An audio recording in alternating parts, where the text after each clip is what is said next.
Mama yazikanga ewantu w'okulimira kati ng'alimira eno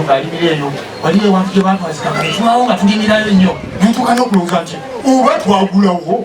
naye nga titugulangawo wabula nga eyatulwawo yeebambi atukwatirwa kisa kati ate waliwo ebikande bye yagendanga n'asaba ekikande ng'ekyo n'akikandula aba yakamala okikandula akituusiza eri kati nga oba oliawo nga eyakimuwadde ajja mukyala Kayondo gye baliko munnange oba ogenda kugamba otya mukwano ono ate kiki Saalongo yagambye alina byayagala okolerawo okagga ekikande amaze ekikandula kiwedde munnange mukazi watunga awavaawo ng'atandika anoonyanoonya walala akati Mukama Katonda bwanyambayamba nenkulakulamu nenvaayo nanteekako omukono nange nendaba ku kkala ya ssente neŋŋamba nina kutandika na bintu byenaba ebiri bya mukyala Kayondo ebimulabye ennaku mukyala Kayondo nga ne bano baganda bange banjulira namugulira ebibanja n'atuuka n'agamba lekeraawo nawe kola ebibyo era ekibanja kino gye tugenda okumuziika yagenda okusookayo yakyerondera n'agamba nti nedda ekibanja kyange ebibanja bya mutabani wange byangulidde baba batandika okutuziika era banaye mbagambira wano enzizi maama affe asookeddeyo ffenna abaana bammwe bwekibonabonaboona ffenna tugende eyo ewali ekijja kyaffe kati tutandiseeyo katinjogeranga musika olunaku olweggulo ekawungeezi awo nayogeddeko n'owekitiibwa Honorable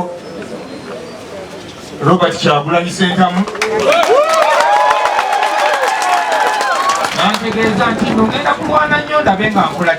nga mbaawo wabula ssaawa zibadde zina ttaano naŋŋamba nti muganda wange nti wangi nemereddwa nina ebinkutte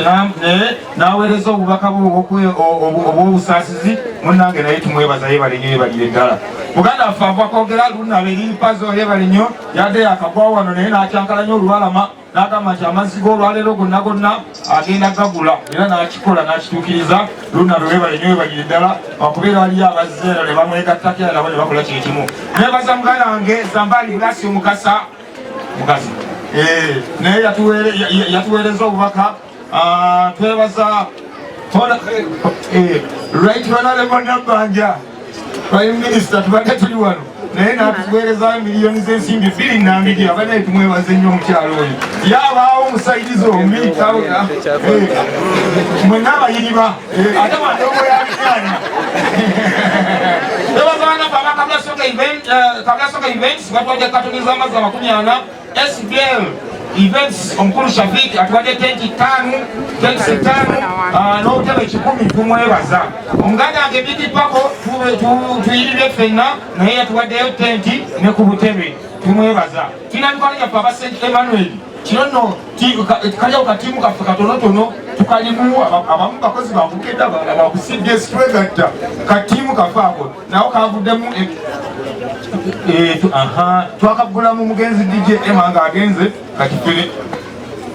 fene twekolamu omulimu ate okusevinga kati nabo batuweereza emiliyoni y'ensimbi ne mukyala Kayondo naye tugenda mukolamu ttiimu tusigale nga tumulyamu akasente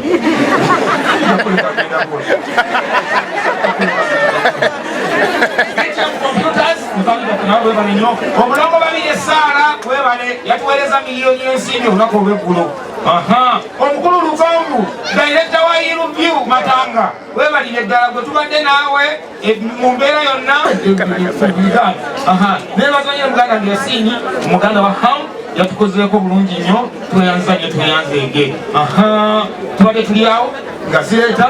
omuwabuzi wa President mu Greater Masaka omukyala Justin Namere tusanyusa okulabwa mwana muto naye engeri gy'okolamu emirimu gyo abasajja bali abakulu ate webale nnyo webalire ddala oli oli mukyala tweyanza kaakati obwo obubaka nembukomyawo mikwano gyange era kwata olupapula luno omusika alukwasiza gamba weewaawo mumutima ki okimudde ku mutima bulungi kaakano nsimbudde ekifaananyi ekibadde wano kiriwo kireete leeta ekifaananyi kino basaba ne banyawo mulawo omukyalo okutunula ng'abasajja abalaba nga tuli ne maama ng'olaba playing roles za mirundi ebiri eya taata neya maama yalina embeera gye yateekawo taagala mbu mukyakanje yali mukubi wa kibooko ezamaanyi enkambe nga neteka agikuba nodde eggulu ng'olyeri ye ng'ate ali wali awaata yantemako n'akaso wano n'atema akaso omusayi negutandika okufumuuka n'aŋŋamba ngaali mungeri eyirawuze nga tafaane n'aŋŋamba genda wali ono gekibwankula tuteekeko n'awaata emmere ye kati mba nkiteekako nama nga kutemye ojja kiragako ne mukazi wo ojja kukiragako ne mukazi wo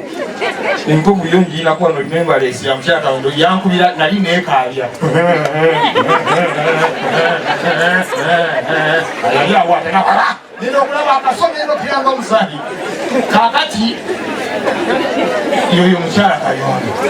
kati tukuze kuyiriba naye yatuka ekiseera n'agamba mbu nno sigenda kuddamu kubakuba njagala ennaku yammwe ebeekubire kakati banti tufiiddwako taata waffe kaawe twawulira mbu njagala ennaku yammwe ebeekubire ng'olwomuggo takyagujjayo bulungi ng'alwawo netugenda tukola eddalu ate watulekedde mbu ennaku yaffe gwe beekubire agenda okulaba nga atuwaba n'addayo nga omukyala Kayondo atukulizza ku mukono ogw'ekyuma okusobola okubeera nga tutuuse ne tuvaamu abantu naye mu mbeera yonna nze natunula mukyala Kayondo twatuka ekiseera enjibu taata waffe gye yatulekamu negenda efuuka ekizibu njagala okusooka okutwala mukisa guno okwebaza ne mwami Nyanzi nagenda zatenyereke mwami Nyanzi gyo kyali mwami Nyanzi gyo oli ludda wakunyulyekukule oli ludda oyo mwami soka mukubire Nyanzi gyo gyengalo ez'amaanyi babuulire waliyo abantu abalungi Mukama Katonda bakutegekera mu bulamu mwami Nyanzi gyo oyo taata waffe bwe yafa twalwawo okumanya nti nnukuga twalwawo okufiiringa embeera yagwamulekwa eryawo omusajja alaama n'agenda akulekera Nyanzi oyo Nyanzi n'agenda ayiriba naffe ng'ebyetaago byonna bye twali tujja ku taata waffe nga Nyanzi agenda n'abinoonya bambi oba oli kawungezi ng'ayingiddewo nabyo mwami Nyanzi webali nnyo webali eddala webali nnyo mukwano gwange ate Nyanzi nze alina engeri gye yanjagalamu ey'enjawulo okusingako ne ku bano mukyala we n'anjagala nnyo n'agenda ntiitibye ekyekyo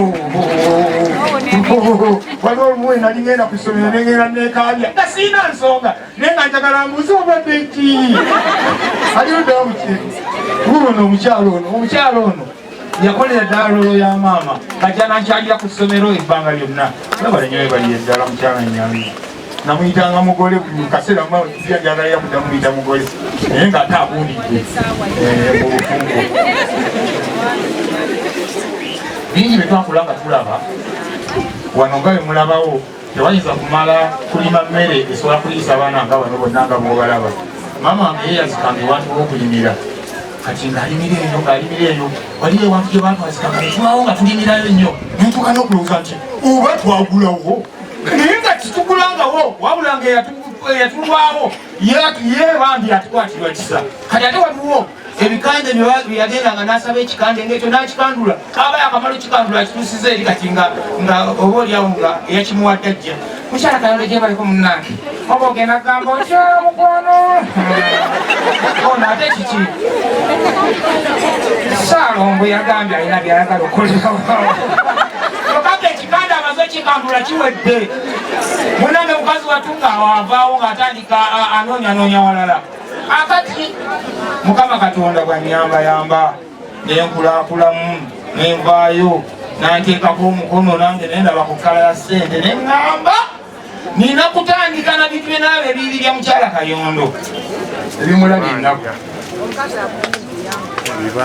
mukyala Kayondo nga ne bano baganda bange banjulira namugulira ebibanja n'atuuka n'agamba lekeraawo nawe kola ebibyo era ekibanja kino gye tugenda okumuziika yagenda okusookayo yakyerondera n'agamba nti nedda ekibanja kyange ebibanja bya mutabani wange byangulidde baba batandika okutuziika era banaye mbagambira wano enzizi maama waffe asookeddeyo ffenna abaana bammwe bwekibo bena ffenna tugende eyo ewali ekijja kyaffe kati tutandise eyo Kwanga nikajinjokera nga musika. Tena tuzende. Wachachi Gafa na gana. gapo. Kwa yaja gafa ina gana yo. Ni kwa gana. Tukola tutia. Kakati ensonga nejeba bwekyo. Mama waffe yabadde byonna. Twagadde nnyo maama waffe obulamu bwaffe bwonna. Akiraba abadde asobola okukiraba. Nsiina mbeera yonna gye mbadde nteekawo mbu nga nimbalimba wabula mu kino zibadde kinga omuntu bwe ya mutima eri mukadde wange ono. Nze neewuunya nnyo ku mukwano gwe mbadde nnina ku maama wange nakati gwe nkyamulinako okubanga nsobola okuyimirira wano. Naye mmanyi lwaki nimiridde wano nenjogera bwe nti. Kuba kati waliwo abadde tebakisuubira nti Ssuuna asobola okuyimirira kugundi ku mulambo gwa maama we n'ayogera nga mukalu bw'ati. Waliwo abadde tebakisuubira naye kize lwa nsonga nti nno nti nze ng'omuntu manya nti mmwe bwe muli bakwano bange bwe nkyusa amaaso nolaba wamukebe n'okyusa nolaba ab'okukyalo n'okyusa nolaba maama gundi nolaba kati ng'owulira omutima gugumye. Kalina kuba kasawo bwe wabunga era bwe kirina okuba byonna abadde babyetika bwekisinga nze wampeezaali bbiru nti mukyala Kayondo yatutabya 37 mukyala Kayondo ne mugumirizawo. Omusajja wakusupa oyo mwami ani oba omusajja wakusupa ate n'ennyama wabadde ajja ennyama nga buli kaseera akuba simu teyeetaaga kuba nti naabuuza nti oba ki ennyama ekoze ekyo mutuuseeko wano awo bwe mbadde mutuusiza Phone Depot aliwa waliwo omupano gwe bamuyita Phone Depot alina ow'amasimu mu tawuni awo mu kibuga Masaka. Natukugamba mukyala Kawondo nti esimu yo bwekulyanga enyenyegeddemu ne wawulira ezitowazitowamu genda wa Phone Depot akuwa essimu empya era wafiiridde nga yakalonda essimu wa Phone Depot wiiki singa 2 naye ngaali awo nemubuuza ne maama enkadde yabadde simanyi naye naye badde enkalu awo waliwo omuganda nga bamuyita DJ Charlie aliyo ddawa muganda ekitale DMK wakiri bo bayinza okwogera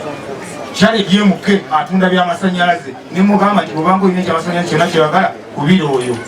mukadde wange abadde asobola n'okumala emyezi ena nga teyeetaaga na kubeera na kashi mu nsawo olw'ensonga nti alina gyakuba okukubya essimu n'afuna buli kyeyeetaaga. Ebe nasaabikolanga lwa matanta ng'oba nina nnyo naye nabikolanga lwa mukwano nga mpulira Mukama Katonda njagala akadde kenkyalina omukazi ono alina okubaako kwegamba obulamu bwa mbeera gyafiiringa nti ate waliwo ekigaanyi era ndi wano okubategeeza ti omukadde ono wadde Mukama amuyise naye gyali agenze atusiimye abaana be. Tubaddewo siina kyesikoledde mukyala Kayondo mubadde temumulaba nga wanyiirira nga munene abadde munene nga yeeyagalira ddala bulungi nnyo era maama wange omulungi. Tukomye kulaba lunaku lwaleero tukutwala nzizi gye tugenda okukuleka naye ogenda kusigala ku mitima gyaffe ebbanga lyonna olw'embeera nti tugenda kuba tujjukira taata waffe tujjukira ne maama kuba byonna byonna bituleeze nga tukulaba. Obadde muganzi nnyo ng'oyagalwa n'abantu ku kyalo badde bakwagala obadde mulungi nnyo. Abaana ba Kimusuuna Beni badde bajja wano ne bamuleetera ebirabo ne baleeta ebintu ne bataŋŋamba nakuŋŋamba naye nga bagamba kimu nti mukyala yazaala omwana n'amuwa empisa. Ffe twagenda e Kampala Mukama n'atusuulako akasubi ne tukolerayo amannya ne tufuuka bannaggwano naye era twasigala tuli bakkakkamu nga bwe twava ewaka. Nze ebintu by'abasita ebingi ennyo nnyo byebakola n'effujja epitirivu nze tono nnyo nnyo nze nasigala nga bwe nnali sirina kintu kyonna yadde muze nagumu gwe nakoppa ku basita mubakolaki beeraga bebatya tebalamusa abantu bakolaki byonna ffe twasigala tuli down to earth era bwetutunulira n'embazira tone tewalayinza kutwogerako kigambo kyonna ekikwatagana ku nsonga eyo bw'abaana bawo beeraga ffe nga bwe twagenda bwe twakolaki bwe twasigala nga tuli bwe tutyo. N'olw'ensonga eyo tulaga mukyala Kayondo yatuteekamu empisa ezo. Mukyala Kayondo abadde atuleeredde abaana oyinza kuneepakirako oti ola mukyala Kayondo ali wali gamba muleete mutwale wa maama bw'oyogeza maanyi naye kati abagenda tulinnyako tugenda kubaddawo tugenda kukolaki nja kukiwulira amabye ngenda kukiwulira nga temukiwulira nzezeka Nzaleka kale nno bazzukulu bagenda mu misinga nnyo ebitagambika. Mukyala Kayondo w'Omula Mirembe. Mukyala Kayondo hello Mukyala Kayondo tukwatire ekifo kuba naffe akaddeko naye watukulyako nga tuyingiddewo naffe nga tuzze. Wabula Mukyala Kayondo nkuloopera ogenze okimanyi nti nno waliwo embeera eyamenya omutima. Omwaka gwonna oguwedde ze mpise mu bizibu sijja binnyonnyola mwenna mubimanyi genze nga njiriba. Buli mbeera ebadde etuukawo nga nziruka emisinde nga nzijewa Mukyala Kayondo nga mugamba mama nti wangi ate nga biri bwe biti ng'akulera ng'akusa ku mubiri gwe ng'akubirira ng'akulimbalimba ng'oddayo Kampala ng'oli mugumu oba akatula enaku 3 nga baba ng'ekirala kidda ng'era okomawo abadde alina ebigambo ebirungi ebikukkakanya omutima nga ne bwogerawo bwogezi naye ekigambo nga kimu ne muwanyisiganya ng'owulira oteredde ng'okomawo. Ono munnange gwe mbadde mpaalire. Mukyala Kayondo teyalwadde yaseerera buseerezi n'agwa olumbe lwamukwataawo n'awulira ng'omutwe gumuluma n'alaja nabananga omutwe gunzita munjiwa amazzi mutwe nfa omutwe munjiwa amazzi n'azikira teyaddangula. Mukyala Kayondo teyalwalako. Mukyala Kayondo simujjanjabye kinnumye nnyo wakiri n'aliyiribyeko bengenda ne baganda bange bwe tulambula ku mukadde wange naye tekisobose. Agenze mu ngeri ekanga mukazi gw'otukanze nnyo kale olimba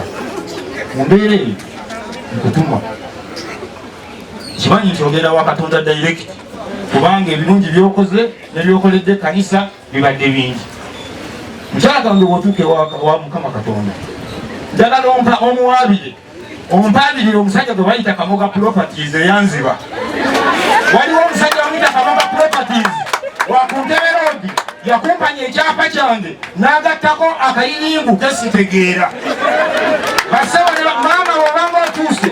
gamba Mukama Katonda nti ku nsi gy'eva waliyo omusajja omufeere mubbi bamuyita Kamoga Properties ali mu kujeeza omwana wange ennaku yonna n'ebizibu byendabye nze sifunangako nyiike ku mutima gwange nga gye nfunye mwaka guwedde. Maama tuuke wa Mukama Katonda nga tonaakunyumya n'ensonga yonna omugande gyenva omwana wange ajeera Kamoga amubba obusente bwe bumusuza mu mpewo mu bidongo neyanziza nnyo neyanzeera.